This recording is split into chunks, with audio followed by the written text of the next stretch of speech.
Friends, welcome. Welcome to this service of thanksgiving for the life of Margaret Alexander. We welcome all of you here to Harcourt Memorial United Church here in Guelph. And I want to say to those who are watching us through the gift of live stream, a warm welcome to you. We've been given a really beautiful day here in Guelph, and my name is John Benham, and although I'm not minister here at Harcourt, I feel very much at home, especially with some of the choir members, all the choir in fact, and Allison, and the help of Casey here today. Today we're here to truly celebrate the gift of Margaret's love, to surround her family with our deepest love,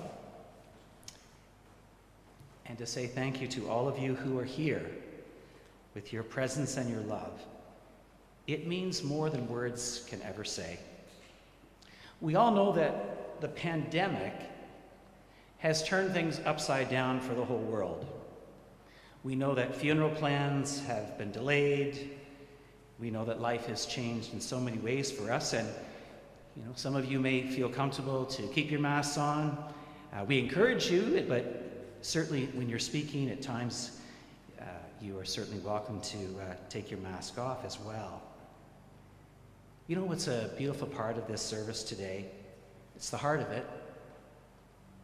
Margaret has been very particular in selecting the music and the scriptures, and I have no doubt that we feel her spirit very much with us now. And so, my friends, thank you. Thank you for your love, and thank you, Harcourt, for your care for Margaret's family and all the friends that gather here today. For we're going to gather with the first selected hymn. And that hymn, my friends, is from Voices United 650, O God of Bethel.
It's a real delight to welcome granddaughter Eliza to come forward for our first readings.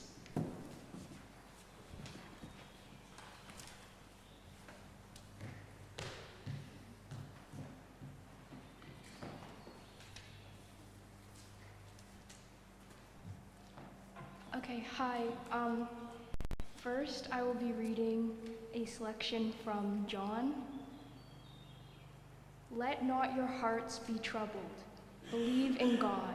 Believe also in me. In my Father's house are many rooms. If it were not so, would I have told you that I go to prepare a place for you? And when I go and prepare a place for you, I will come again and will take you to myself, that where I am, you may be also. Next, I will be reading a selection from Romans. For I am sure that neither death, nor life, nor angels, nor principalities, nor things present, nor things to come, nor powers, nor height, nor depth, nor anything else in all creation will be able to separate us from the love of God in Christ Jesus, our Lord. And finally, I will be reading from Matthew. Come to me, all who labor and are heavy laden, and I will give you rest. Take my yoke upon you and learn from me, for I am gentle and lowly in heart, and you will find rest for your souls. For my yoke is easy and my burden is light. Thank you.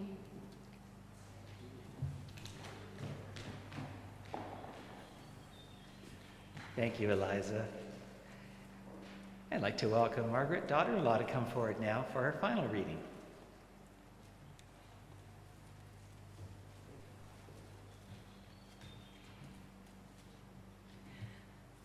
For everything there is a season, and a time for every matter under heaven. A time to be born, a time to die, a time to plant, and a time to pluck up what is planted. A time to kill, and a time to heal. A time to break down, and a time to build up. A time to weep, and a time to laugh. A time to mourn, and a time to dance. A time to cast away stones, and a time to gather stones together. A time to embrace, and a time to refrain from embracing. A time to seek, and a time to lose, and a time to keep, and a time to cast away. A time to rend, and a time to sow. A time to keep silence, and a time to speak. A time to love, a time to hate. A time for war, and a time for peace. God makes everything beautiful in its time.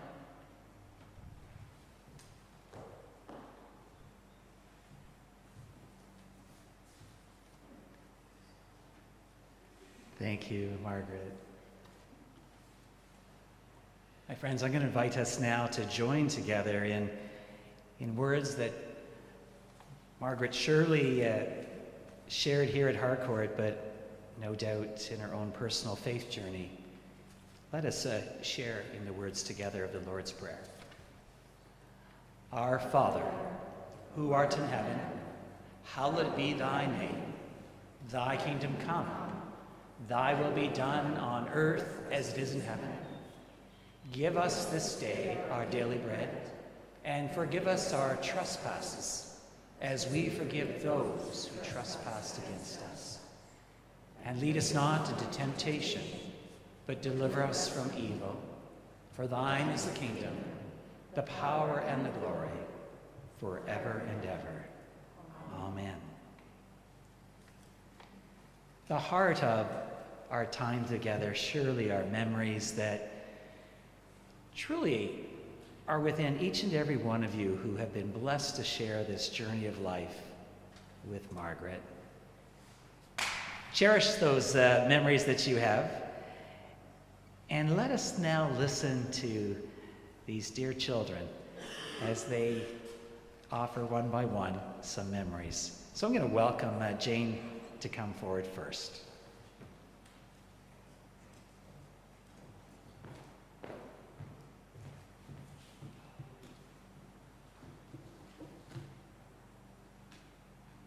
Okay, maybe lower this a little bit. Okay.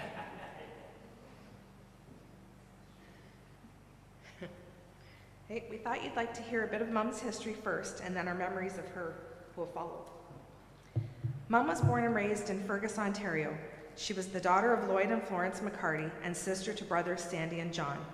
Mom adored her parents and brothers and felt so lucky to have grown up surrounded by their deep love and support. She also spoke fondly of the close-knit Fergus community and the simple, happy village life. She attended University College at University of Toronto, which she thoroughly enjoyed. She then taught high school at Guelph Collegiate Vocational Institute in Guelph. She and Craig, our dad, actually met when he, a university master's student, attended a night school typing course where she was the teacher. After their marriage, they spent a couple of years in Wisconsin where Dad earned his PhD and Mom did secretarial work.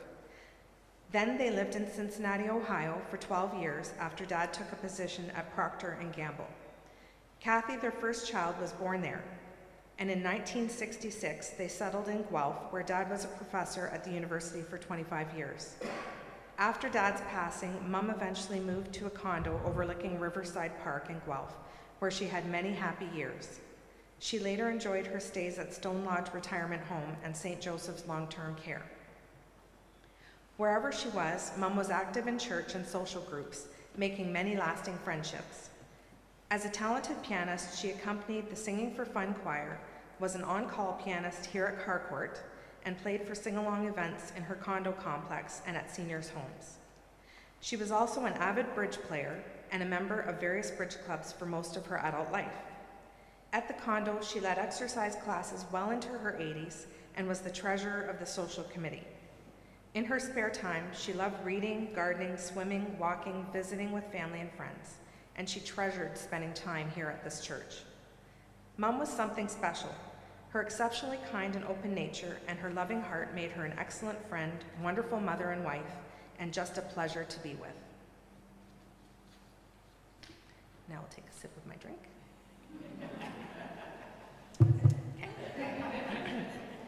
Okay, so now I'm going to read a letter, kind of a letter that I wrote to my mom to express my love for her and some poignant memories I hold. Dear Mom, thank you for choosing and raising me as your own. You always made me feel that I belonged, and it made you happy when we ran into people and they exclaimed how much I looked like you. You would get upset if I corrected them, and I blurted out that I was adopted, a fact that you never hid from me. Sorry about that. Thank you for my sister Kathy and my brother Tom. At first I had an older sister, then was the only child at home for a while, and then I had an older brother. It was quite an interesting childhood, very adventurous. I couldn't have dreamed up a more caring, compassionate, and thoughtful mother. You left an indelible impression on everyone whose life you touched. You were an absolute beauty, both inside and out, and you were so loved and still are. Some of my earliest memories are of driving with you to take Kathy to school or pick her up, as well as trips to the grocery store, to the hair salon, and regular trips to your parents' house. I seemed to go everywhere with you. I guess I had to. I remember specific dresses you wore and how you always looked so put together when we were out.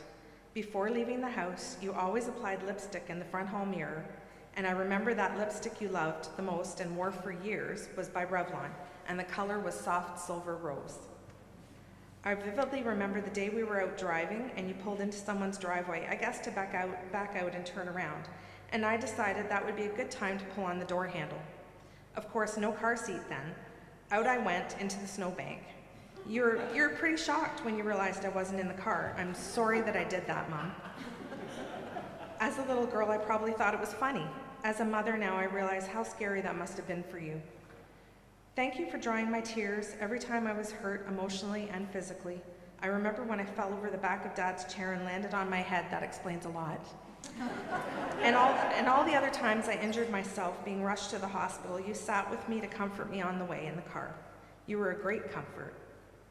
Thank you for picking me up from school when I wasn't well and taking care of me anytime I was homesick, as well as insisting on driving me with me when I was an adult to medical appointments you knew would be particularly stressful. At a young age, you nurtured a love of flowers, plants, trees, and animals in me. You taught me the many names of these, as many as you knew. Working in the garden was one of your passions. Your vegetable garden was unbelievable, and we ate well all year, every year, as a result of that hard work. You were also very generous to anyone you thought needed food and handed out overflow from the garden frequently, and you were also generous to many charities and groups in need each year. You are remembered for your generosity and philanthropy. You taught us well, Mum. Another of your passions was the piano, something which you tried very hard to pass on to all of us, and with me, it unfortunately didn't stick. Many mornings, I remember fondly waking up to the sound of the piano playing. I think you would be practicing for your singing group. I loved the days you hosted your bridge club and your singing group, knowing there would be a fuss over me when I got home from school, and there would be a special leftover dessert waiting for me.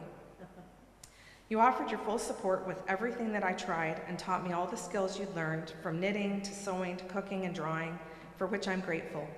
I learned to appreciate art, books, and music because of your influence and nurturing. When I started working delivering catalogs, I was, I think, 11, you helped me because the load was too heavy. When I was older and worked downtown, you insisted on driving me to work when it was pouring rain so I wouldn't get wet at the bus stop, and picking me up for the same reason. I fondly remember day trips to Toronto on the train with you, where we would explore as much as we could before our return trip home. I also appreciate the home and garden tours that I tagged along on for several years. They gave me more insight into what you enjoyed and why. The day I got my beginner's driver's license, I remember vividly you offering to let me drive from strawberry picking outside of Fergus to all the way to home in Guelph. We were sailing down the Hanlon Expressway, and you never gripped the door or had anything negative to say. I was thrilled. When the day finally came, you helped me move into college residence in Toronto, and I saw you crying as you and Dad pulled away. I never let on that I cried too. It was a new chapter beginning in your life as you left me, as well as a new chapter in mine. I remember the day I called you to tell you I was expecting, and I was so scared. But you allayed my fears, and you were thrilled. You then went on to become an exceptional grandma and frequently helped out around work schedules, offering before being asked. You dedicated so much of your time to help, and for that I am forever grateful. You taught me to always try and treat people as I would want to be treated, what unconditional love is, to be on time or early for any commitment, not to lie, to be polite in the true Canadian fashion, and to stand up tall. I've tried my best. I remember the feel of your frequent hugs and kisses, and I hear your voice in my dreams. Not a day goes by that I don't look at your photo that's sitting in my office and I speak to you. Mom, you left a huge mark on my heart that will never be erased, and you are still loved so much. Till we meet again. I invite my brother Tom up now to share his memories. Thanks.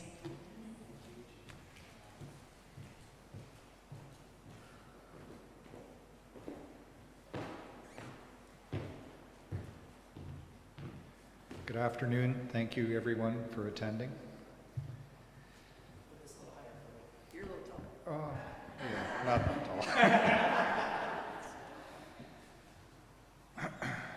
Not all of our children could be here today, so I asked them to share with me some of their favorite memories of their grandma. All three children shared that their favorite food at Grandma's house was her coleslaw. Try as we might, no one has ever mastered Grandma's famous, never-to-be-duplicated coleslaw. Other favorite foods were tea biscuits, toast and creamed honey, applesauce, pumpkin pie. Grandma was also notorious for having a supply of ice cream sandwiches. All three children loved to go swimming at Grandma's house. They would dive for colored eggs, sinking turtles, and made a game no adult could understand called colors. Not to be forgotten, catching balls in midair after jumping off the diving board. Caitlin loved working with Grandma in her garden, learning about flowers, picking raspberries, and hiding in the magical tree in the back of the yard.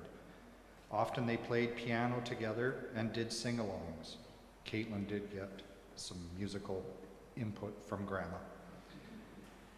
Kate loved that Grandma kept Aunt Kathy's and Jane's toys for them to play with, especially the old Barbies. Sam enjoyed having a diet Sprite to cool off after working in the garden. He loved to play Go Fish and Crazy Eights with Grandma. Sam has saved all the pen pal letters that Grandma had written from his time away at university. $5 ice cream money included in the letters was always well spent. Charlie fondly remembers getting Hot Wheels cars stuck in the orange and yellow shag carpet in the living room. Those cars were never seen again, and the old Kirby vacuum just bounced over them. Charlie loved to ride his bike or skateboard up and down the grandma's driveway. It was dangerous, but it was the best hill in town. I did not ever like grandma's driveway. Charlie remembers feeling that he was going on a treasure hunt whenever he was in the basement. The amount of space and the things that filled that space seemed to be endless. He remembers Grandma's brown car always being in the garage and being old, but looking like it had never left the showroom. The garage always smelled of mothballs. Mom and Dad kept their mothballs in the garage. Don't know why, but they did. Both boys have great memories of jumping up on the counter to sneak sugar cubes out of the cupboard, hoping not to be caught. I arrived at 11 Kendrick Avenue, a skinny, nervous 9-year-old boy with a black garbage bag full of clothes and a box of Lego made of wood. Not the Lego, the box. Margaret, my new mom, hugged me and welcomed me to my new home and family. That was my first memory of my mom. My mom was an ingenious teacher. I would work outside on my bike, come in, wash my hands, and leave a greasy, dirty bar of soap for the next person to use. One day, I noticed my mom had placed another bar of soap for the rest of the family in the house and left me with the dirty one, clearly labeled with my name on a card in perfect penmanship and underlined in red, "Lesson well taught." My mom had a few interesting sayings. I fondly remember when pointing out a beautiful bunch of flowers in her garden, she would say, "Isn't that a lovely showing?" And maybe the lovely wasn't right, but I remember that. In the morning, she would enter my room and say, "It's time to waken up, Tom. Time to waken up." I still cringe when I think of that. When I was annoying her, which I did, she would mutter Jiminy under her breath, and then the wooden spoon would appear on the counter, letting me know I had pushed too far. My mom started a tradition that we still continue in our family today. Every Christmas, my mom gave me a unique Christmas tree ornament. Over the years, the collection has grown, making for very interesting Christmas tree decorations. My mom tried to teach me about organization. Carolyn says I still need help with that one. She would set the breakfast table the night before, pull the toaster out, etc. She was constantly making lists on the backs of used envelopes for things that she wanted accomplished that day. She had me write out my school projects neatly, made me do them again, and with a title and ruler, underline in red any title pages. She also tried to remind me to return things where they belong. I still need help with that one every now and then. I am very fortunate to have been chosen by both my parents and my sisters. I wasn't an easy child, especially when I burnt the field, but that's another story. But they accepted me, my mom and dad, and my sisters, accepted who I was and showed me how to become a better person, for which I will always be grateful. I did not realize how lucky I was the day I showed up at the house on 11 Kendrick and received that hug from my new mom. Thanks, Mom. I love you. Thank you.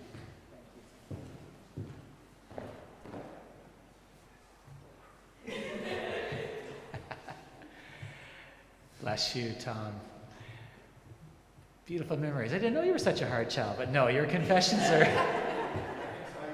You can tell me some stories afterwards, we will. Acceptance and grace, wow. Well, Kathy, I'm going to invite you to come forward now as our last speaker.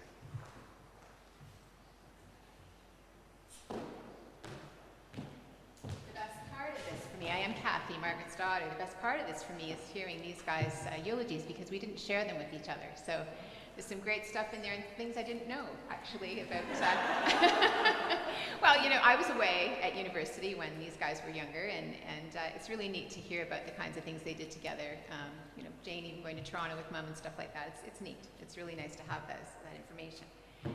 And there may be a little bit of duplication here, but if there is, it'll just tell you what an impression those things made on all of us. So I too have a lot of memories of Mum, of course, and I find that they pop up out of nowhere. Just, you know, something will make me think of her. And they could relate to things that she was interested in. She had a lot of interests, as you've already heard. And also things that she did for my family and me. I'll think of it then when I do something, I'll think, oh, Mum would have done that, or this is from Mum, or something like that. And also in human relationships, I'll think of something and I'll either think that Mum would have said this, or she would have behaved that way, or she had a friend like that, or something, and she'll just come to mind so many times. And I mean, I'm sure lots of people have that feeling about their parents, but Mum is just there. She's really had a strong impact. So one of the things that Jane mentioned that really had an impact on me, one of the main things that informed Mum's life was her piano playing. She took the whole conservatory system from a teacher that she much loved in Fergus, and went quite far with it and was extremely accomplished. And she really wanted all of us to do that, as Jane said. It was just something that was part of our life, in fact, an expectation. And I remember she was kind of horrified, in a way, when we were having Eliza try to learn piano, and we have a piano, and she didn't care for it so much. She wanted to do some other things, and she ended up taking up flute. And my mum said, when I was a child, it was required.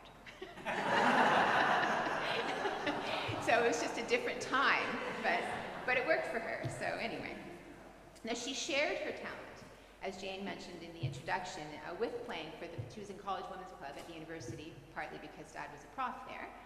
She would play for the singing group there. She also played for the gatherings in her condo building. When people find out you can play, then you're called upon lots of times. She also played for sing-songs at seniors' homes all over town. In fact, I wasn't aware of that as much until I started finding out from people after she passed, and they would mention things. And she even also helped out here sometimes in the chapel at Harcourt when she was needed. She also used to play at family gatherings, and this is a memory that I'll have differently from my siblings and even my cousin Allison, who is here today. Mum would play at the piano, and her one brother and her father were both quite musical, and in fact I have the fiddle that the two of them played. And Mum would play, and one of the two of them would play the fiddle for the children to dance. And Allison and Stephen and Jane, and we're all doing that. Tom, I don't know if you were there at that time, because these guys were pretty small, but it was a really fun memory. That was the way we would spend time after dinner quite often.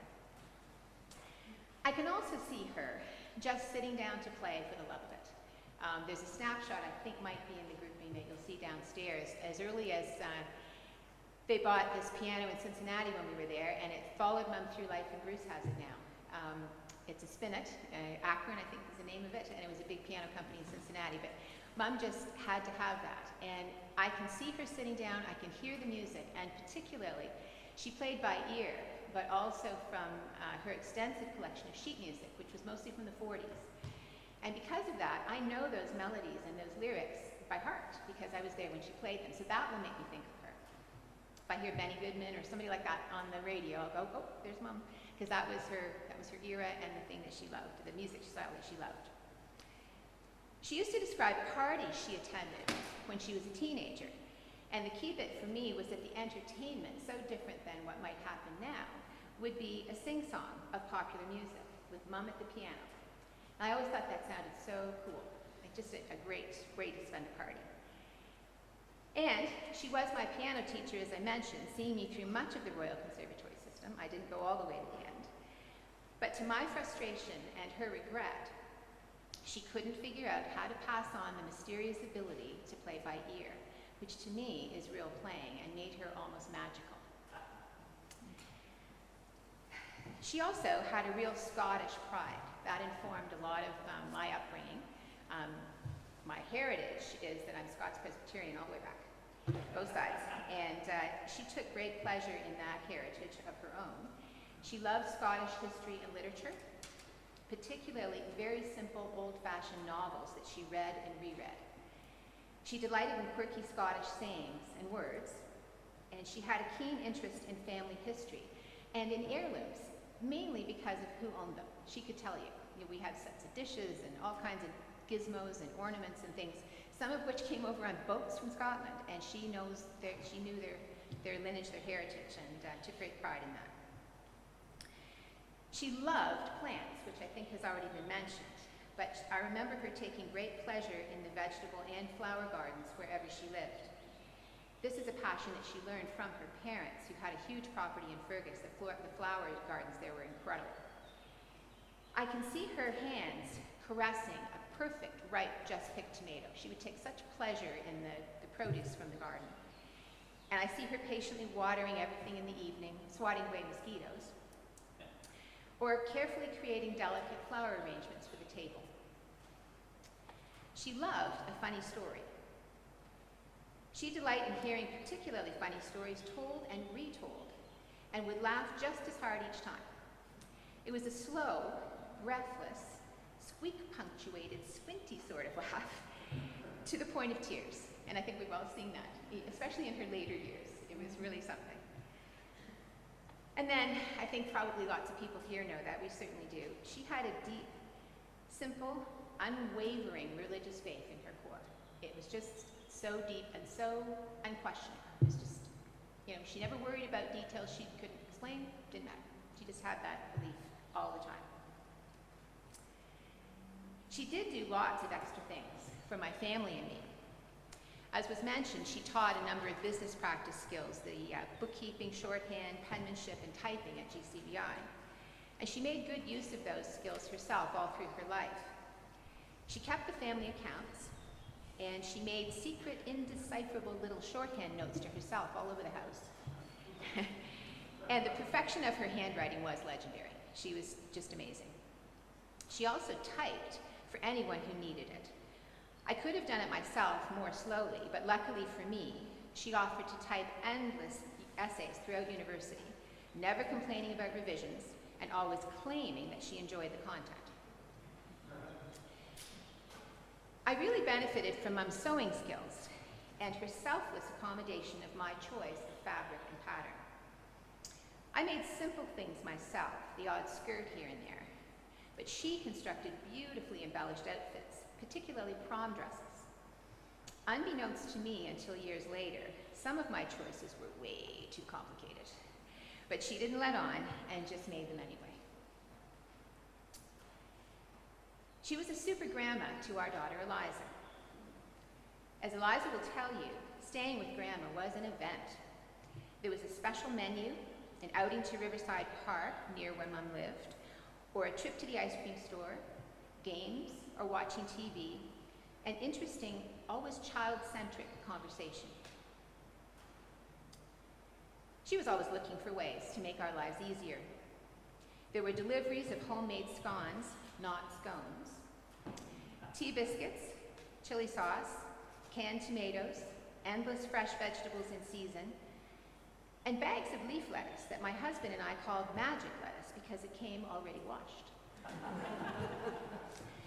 And there were surprise checks every so often, for no reason, intended, as Mom said, to help us along.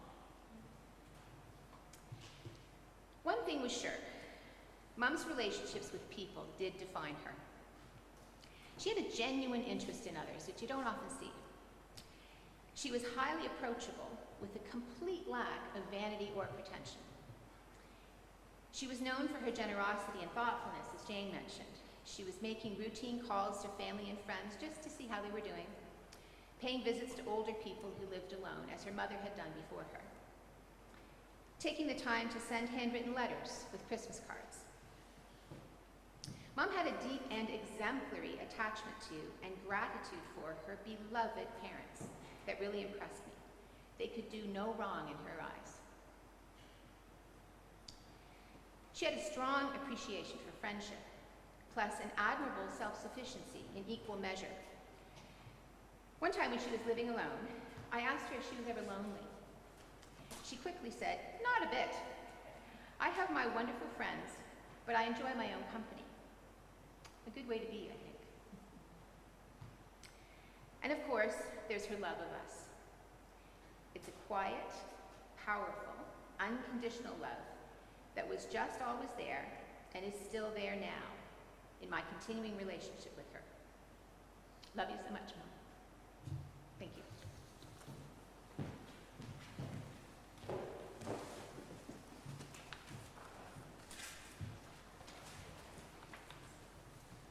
Bless you, Kathy, Tom, and Jane. Each of you have truly blessed each of us here today and those who watch with a true essence of your mom's love and unconditional love and care for each of you and for all of us. Let's sing as Mom would love us to sing, "The Lord is my shepherd," 747. And if you're able, we'll stand together.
Please be seated.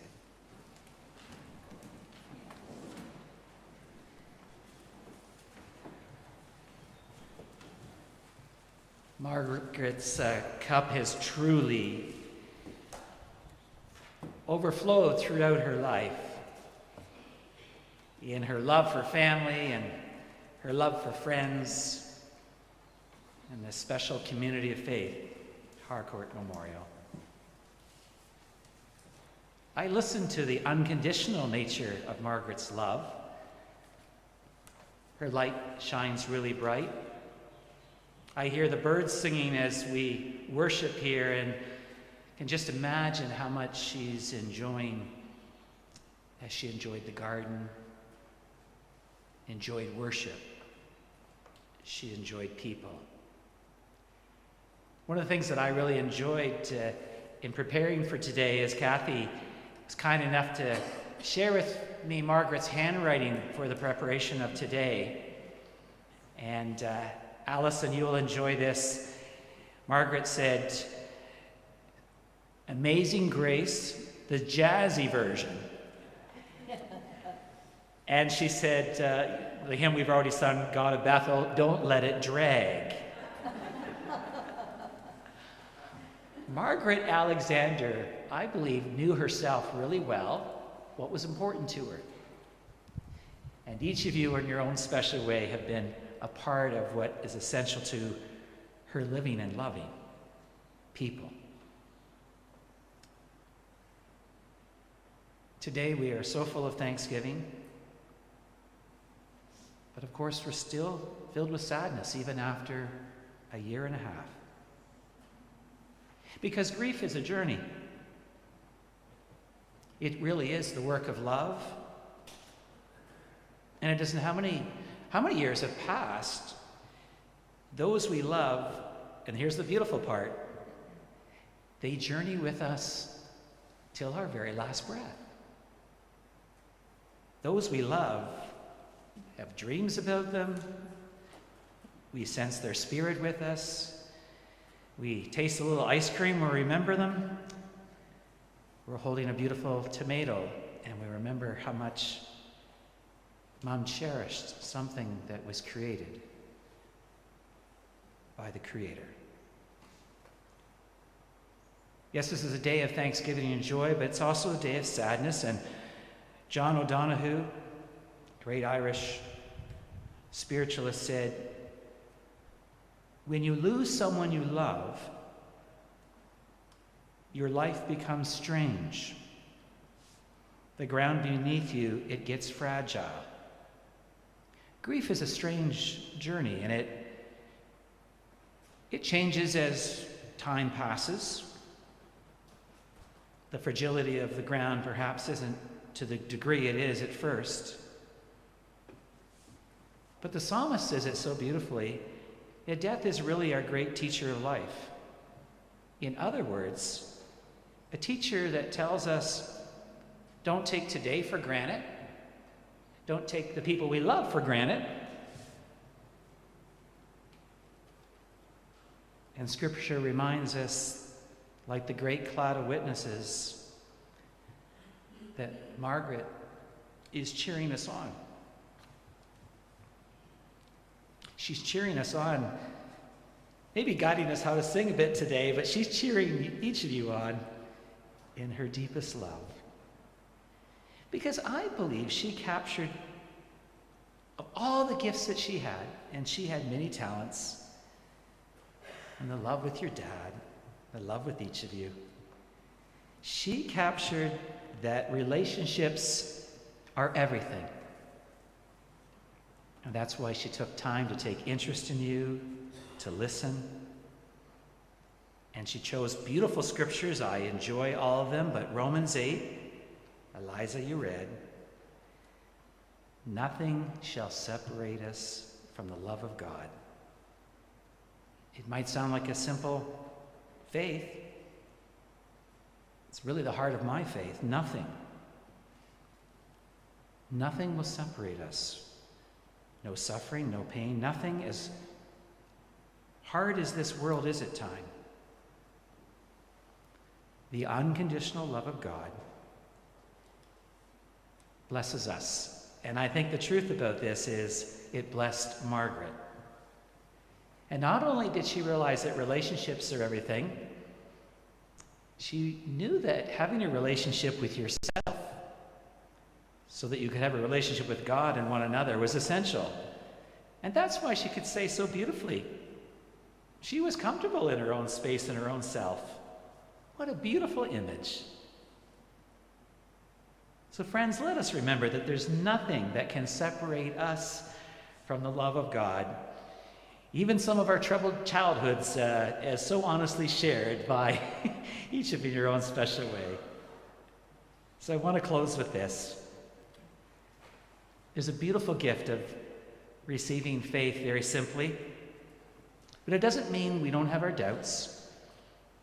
In a world with so much suffering, I think the questions and the doubts, they're a really important part of the journey. And that's why Jesus said, in this world you will have trouble. He didn't say might, he said you will have trouble. And then he said, I've overcome the world.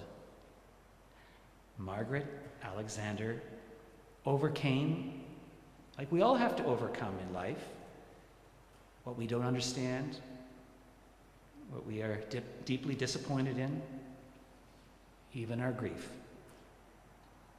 that nothing shall separate us from the love of God. For I close with Paul's words. Paul says, faith and hope abide with us always, but even they pass away. What remains forever is love. Margaret, we feel your love, and your spirit shines bright and will journey with all of us from this day forward. Amen. And now, our blessed choir will offer us the jazzy version of Amazing Grace.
I like that jazzy version, Margaret. I love it. Thank you, choir and Allison. Wow. Well, friends, following our service today, the family would be so delighted if you can join us downstairs for a reception, and it would just be a beautiful way to continue the memories together and to share our care for Margaret's family. So hope you can join us downstairs. I have a special blessing, but before I offer that, after the blessing, we're going to have, as our send-off, a beautiful slideshow of some of the memories that will bless us to go forth. Margaret loved this blessing. I love it too. Jim Ball served here for many years. I consider him a friend and certainly a colleague. And he kindly put these words together. I'd like to read them as our blessing today. There is much to remember as we draw this service and our time together to a close. Among the thoughts and feelings that inevitably accompany us in moments like this, we are especially mindful of the fact that no matter how many years we live, life is short and precious. And we know not how long our journey will be. Given this, let us be quick to love and hasten always to kindness. And as we go, may God's grace and joy, courage and hope wrap us round, hold us up, and carry us forward as together we make our way through this common life.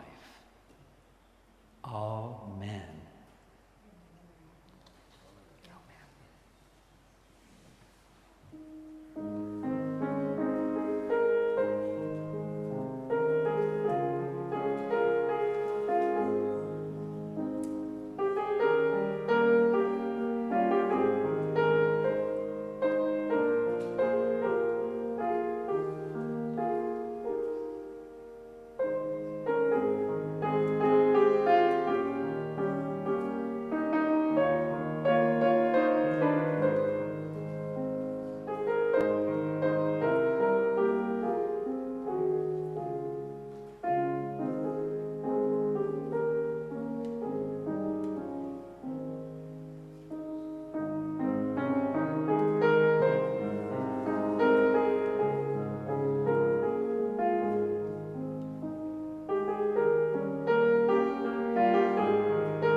if you are able, let's rise together and follow the family out with me.